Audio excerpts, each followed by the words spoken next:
All right, guys, here's another one of them crappy things that I had to do, and it's my own stupidity that got me into it. But anyway, I thought some of you guys might get a kick out of it and get to sit there and laugh to watch me have to do this. But I had masking tape all over this bumper. And it was basically, to protect it, keep it from getting scratched or whatever when I was mocking it up and everything when the car was raw. But instead of pulling the tape off when I was done with mock-up, I left the tape on and put them back in their box and put them in my shed. And my shed gets over 100 degrees in the summer. So it basically cooked that masking tape to this brand new chrome, which kind of sucks. But my front bumper is done in the painter's blue tape, which I have found that since I've been building this car since 2013, I found that blue painter's tape, the stuff that's been left on there, it comes off nice, easy, and clean. But after this many years, this stuff is very well stuck. Having to use a heat gun and heat up a little area and then go back, and pull a little bit. So it's leaving lots of residue behind. I'm getting a lot of it off after getting a piece pulled. I'll go in there and kind of, daub it on there to get a lot of the goop off. But what I'm ended up doing is using some wax or grease remover. I have an aerosol can of that. So I'll just spray the bumper real heavy because it won't hurt the paint, obviously, on the body.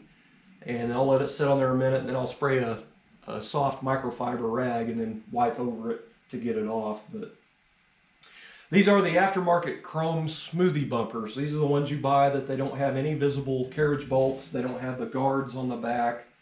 I can't remember where I got these, but I bought them in like 2013, 14, something like that. So this tape has been on them since about then, I think. And these bumpers, they're all brand new and chrome and all that. I gotta say, don't expect perfection because you're not going to get it. You pretty much got to accept the fact that reproduction parts 99% of the time do not fit like original. So even they need to be messed with, tweaked, altered, or whatever. And this rear bumper is no exception. I actually had to grind on this new bumper. And thankfully I didn't mess up the chrome because I would have really been PO'd at that point. But I can tell you one thing for sure on this bumper.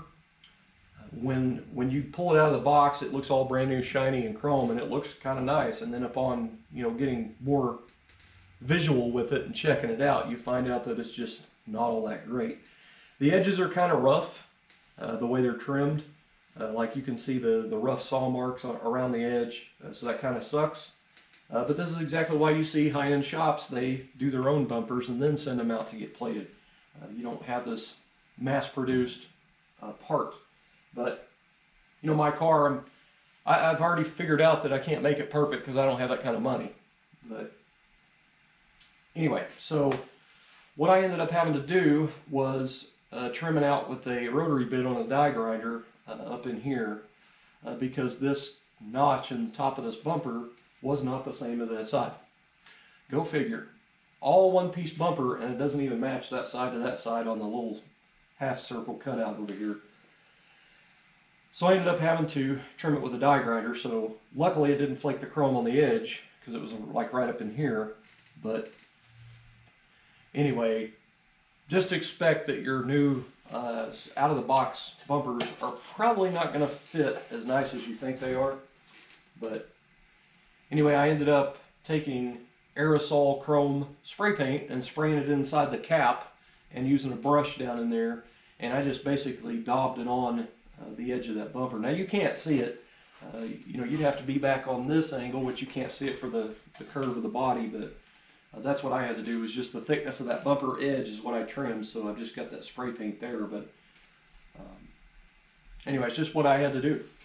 In reality, this bumper needs to be traced out real nice and then trimmed. All the edges need to be ground smooth, and it needs to be sent out for a quality chrome job, because the chrome on this it's okay. It's just not super slick, so it kind of sucks. But anyway, I think it's another one of them parts that is way overpriced for what you get. I am not bragging at all because I sold a '56 Chevy Bel Air I had, and back when I first got this car, to buy all the high-end parts. What I like to do is, if I'm planning to build on another car and I have to sell another car to fund it, I'll buy all the more expensive parts that are harder for me to get as I go. I won't sweat the little small stuff like the $5 parts, the $10 parts, $20, $50 parts. I'll try to buy the higher end parts, which in this case was these bumpers because I think they were 600 and something each. And I bought the brand new side glass set for a hard top. I think is like $700 or $800 or something ridiculous. Windshield, you know, a lot of the expensive stuff, quarter panels. But quarter panels, don't even get me started on those. I'll say this, if I ever decide to build another 55, 56 or 57 Chevy, that is one thing I will look at is the quarter panels on the car. If it is needing a full quarter replacement, I will try to find another car, because aftermarket quarters, by the time you get done putting them on and hammering them and dollying them and shrinking them and doing all that work and cutting them and modifying them to make them fit, you could have probably did the same to your other quarters.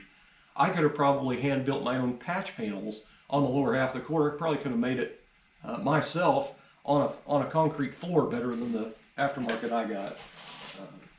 Anyway, I'm just not happy with any of them. They are not good parts, and quarter panels for these cars are pretty much right at about $1,000 each. So ridiculous. And then you see, you know, like muscle cars, some of their quarter panels are just a few $100. It doesn't make sense. It's like if you own one of these cars, they just jack the price up of the parts, I guess. I don't know, but anyway, so I'm having to use a heat gun to get the tape off, and it just kind of sucks, and it's just slow going, but that's what I get to do this morning. And bumper's not tight. I'll give you a little tip of what I did. I'm not happy that I had to do it, but it's just what I had to do with this bumper. I bought, you know, factory size bolts in 12-point ARP stainless, and I bought the nuts that are 12-point to bolt the bumper on. Problem is, the way this bumper is, when you lay it down on a flat surface, one bumper end is up. So the bumper's tweaked like this. So I tried everything I could to tweak it, and you know, with it on the car, I just can't do it. It pretty much needs to be, you know, I need the tool that you can hook on and tweak it with, and I just don't have it. There's probably another way I could do it, I just don't want to chance it. So what I ended up doing to correct it is actually the brackets that are welded on the back of this bumper, where it slides onto the sides of the frame rails, there's 2 holes on each one. So instead of putting 2 of the same size bolts, I put the bigger bolts at the rear of the bracket, and then I put smaller bolts, which are 3/8 by 16, on the front. That way, I've got, you know, a big hole with a small bolt, and I've got a little bit of adjustment. I can kind of pull one end down and pull one end up, so that's kind of what I'm going to do to get away with it. But I got to say, I'm not a fan of this bumper. You know, don't get me wrong. If you got a daily driver, it's good. But I just think it's a little bit high priced for what it is. You know, you know, if you wanted to make it perfect, you'd have to do a lot of work and then have it re-chromed, which sucks. And I don't have that kind of money, so it's going to be good enough. But I can tell you this: it doesn't really fit. It doesn't hug the body like you want it to. So I haven't even tried what I call the bells. Those spacers that go in between back here to your body to the bumper. I haven't even tried installing those yet. You know, the bumper, it's actually got a harder curve than what the quarter does. So I kind of thinking I'm going to try to pull this in more. So what I'm going to try to do, if the bell doesn't fit, if the bell's too long, I think I'm just going to try some aluminum spacers that I have. I have a lot of spacers here, and they're different thicknesses.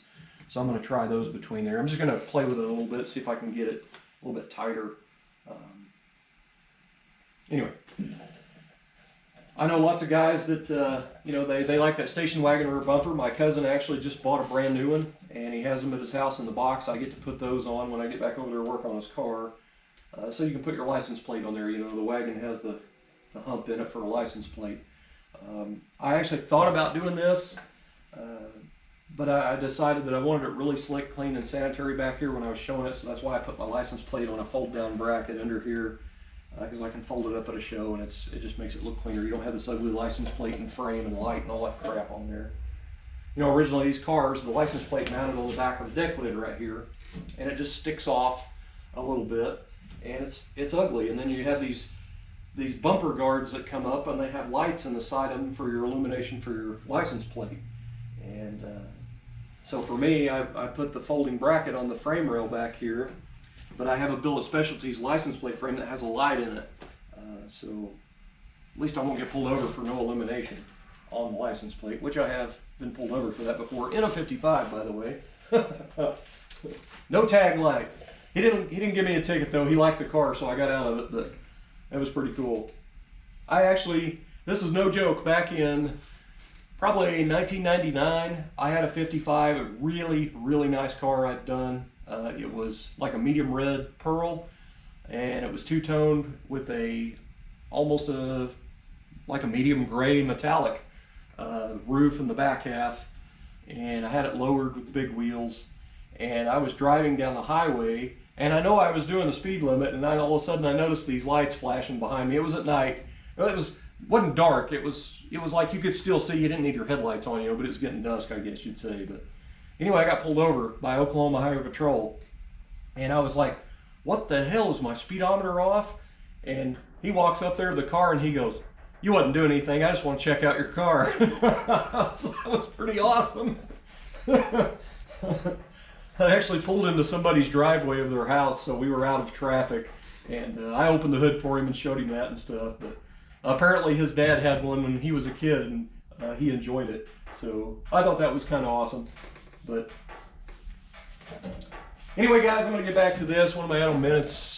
11:45. I pretty much wasted your 11 minutes of your life, and you're not going to get that back, by the way. But I'm going to get back on this and then try to get this thing mounted today and done. That'll be another thing checked off the list. And what else? I've laid off of the stainless steel trim for a few days, probably almost a week now. My fingers were so raw and sore. Messing with that stainless, it gets hot. Even then, I use thin gloves. I don't use really thick gloves when I polish, but it would still come through because, they're old used gloves and they're real thin on the fingertips. So my fingertips were so raw and felt like they were half burnt, So I just had to take a break off of it. I'm tired of it. But at least we got warm temperatures coming, so I can do a lot of painting. I have lots of oddball little pieces I need to get painted, and then I can get them on the car to finish putting other stuff on the car. Like I can't even put the side trim on the car because I have to paint the inserts. And anyway, I'm going to get back to work. You guys better get back to work too. If you're a job and you're getting paid to sit there and watch my videos, shame on you. Like, share, subscribe, tag, follow, all that crap, please.